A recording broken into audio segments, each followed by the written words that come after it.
প্রিয় বন্ধুরা, দেখুন এই বনভোজনটি দেখুন।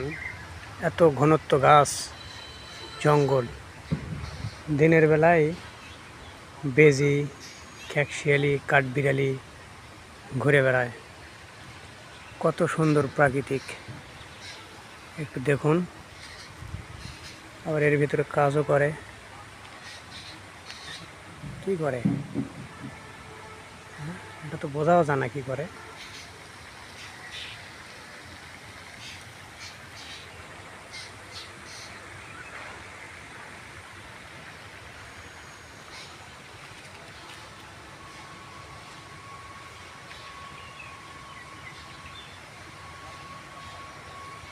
এত সুন্দর জঙ্গল।